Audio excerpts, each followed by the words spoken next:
Hello guys, welcome back to my channel agricultural blog Bangla. তো আজকে আমি আমাদের মাঠে চলে এসেছি, আপনাদেরকে দেখাবো আদা চাষ কিভাবে হয়। তো চলুন দেখানো যাক আপনাদের।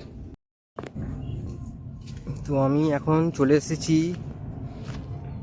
আদা জমির কাছে। এই কাকার সাথে একটু কথা বলে নিই।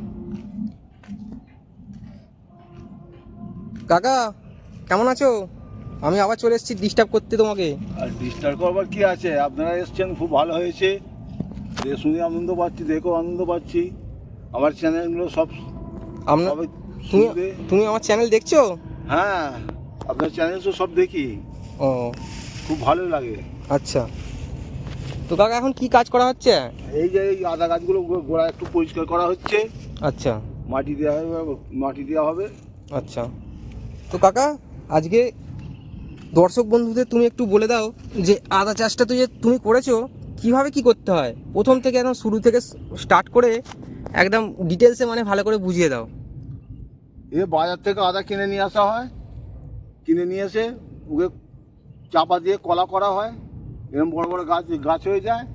আর 8 ইঞ্চি থেকে 10 ইঞ্চি গর্ত করে বসে মাটি সার খোল দিয়ে মাটি আচ্ছা, ডাইরেক্ট আদা গাছ কি বসানো হয় না নাকি? না, ডাইরেক্ট আদা গাছ বসানো হয় না। আচ্ছা ওকে নিয়ে এসে ওকে কলা করতে হয়। আচ্ছা, কলা করে গাছগুলো, মানে বাজার থেকে যে নর্মাল আমরা আদা খাই সেই আদাই, হ্যাঁ সেই আদাকে কলা করতে হবে। ওই আদাই। আচ্ছা এ খুব ভালো আদা, দামি আদা নিয়ে এসে এগুলো বসাতে হয় কলা করে। আচ্ছা 8 ইঞ্চি 10 ইঞ্চি গর্ত করে এগুলো বসিয়ে মাটি সার খোল দিয়ে মাটি দিয়ে বসানো হয়। আচ্ছা আচ্ছা, এই মাটি দিয়ে বসানোর পরে এরপরে মানে গাছটা বেরোতে কতদিন টাইম লাগবে? 15 দিন, 15 থেকে 20 দিন সময় লাগবে। আচ্ছা 15-20 দিনের মধ্যে সময় লাগবে। গাছ একটু বড় হয়ে যাবে, গাছের গোড়ায় মাটি দিয়ে আচ্ছা উঁচু করে দেওয়া হয়। আচ্ছা, উঁচু করে তখন সার খোল আবার ফের দিয়ে সার খোল দিয়ে সার্কল মানে এটা কত দিনের ফসল? এটাই 8-9 মাসের ফসল। 8-9 মাসের মধ্যে আমাদের আদা তোলা হয়ে যায়। আচ্ছা এই এখন পরিষ্কার করা হচ্ছে, এবার গোড়ায় মাটি দিয়ে সার খোল দিয়ে মাটি দেবো। মাটি দিয়ে গাছগুলো একটু মালিশ করা হচ্ছে। তো কাকা, আদাটা মানে বসানোর পরে ফসল মানে আদাটা আবার তোলা হবে মোটামুটি 6 থেকে 8 মাস পরে। হ্যাঁ, 8 মাস পরে আদাটা তোলা হবে। আচ্ছা, এই যে আদা গাছ বসিয়েছো মানে এই গাছ বেরোনোর পরে একে কিছু ট্রিটমেন্ট করতে হয়, ওষুধ দিতে হয়? হ্যাঁ, ওষুধ দিতে হয়, নাহলে পোকা তো সব ঝাঁঝারা করে দেবে। আচ্ছা আচ্ছা, পোকায় নষ্ট করে দেবে, ওষুধ না দিলে পোকায় নষ্ট করে দেবে, একটা আদা পাওয়া যাবে না। আর মোটামুটি আর এই যে আদা চাষ করেছো এর সার মোটামুটি এই যে 6 মাস 8 মাস পরে ফসলটা উঠবে, মোটামুটি কবার সার দিতে হয়? 3 বার সার দিতে হয়। 3 বার? হ্যাঁ, আচ্ছা প্রথম তো একবার দেওয়া হয়েছে, মাঝখানে একবার দেওয়া হয়। গাছগুলো যখন বড় হয়ে যায় তখন একবার সার সার দিয়ে মাটি উঁচু করে দিয়ে চাপা দেওয়া হয়। আচ্ছা আচ্ছা, এই যে সার এত দিতে হচ্ছে, 3 বার দিতে হচ্ছে, এ লাভ তাহলে কিছু হবে? হয় লাভ, লাভ হয়। গাছ ভালো হলে লাভ হবে। আচ্ছা আর গাছ যদি ভালো না হয় লাভ কি করে হবে? লস দিয়ে যাবে। আচ্ছা আচ্ছা, গাছটা কতটা ভালোই হয়। কতটা আদা করেছো কাকা? 3 কাঠা জমি আলাদা আদা করেছি। 3 কাঠা জমি, কিন্তু গাছ তো দেখতে পাচ্ছি খুব কমই বেরিয়েছে।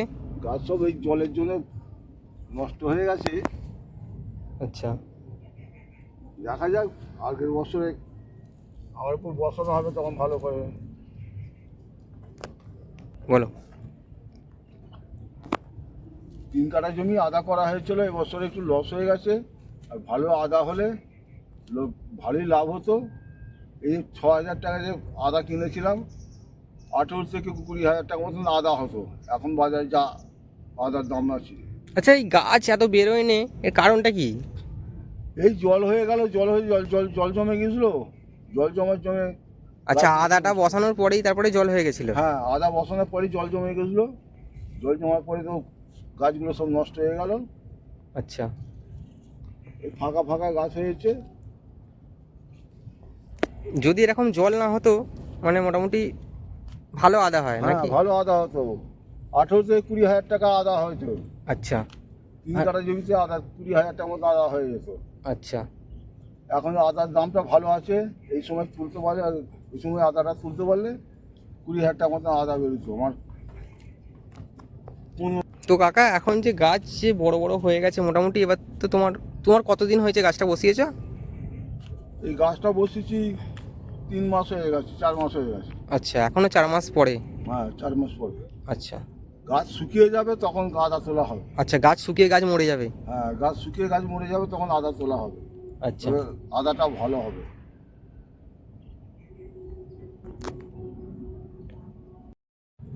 তো বন্ধুরা, আমি এখন আপনাদের আদা চাষ সম্বন্ধে জানালাম। আপনাদের ভালো লাগলে ভিডিওটা আপনারা ভিডিওটি লাইক করে দেবেন, কমেন্ট করে দেবেন এবং আমার চ্যানেলটিকে অবশ্যই সাবস্ক্রাইব করবেন।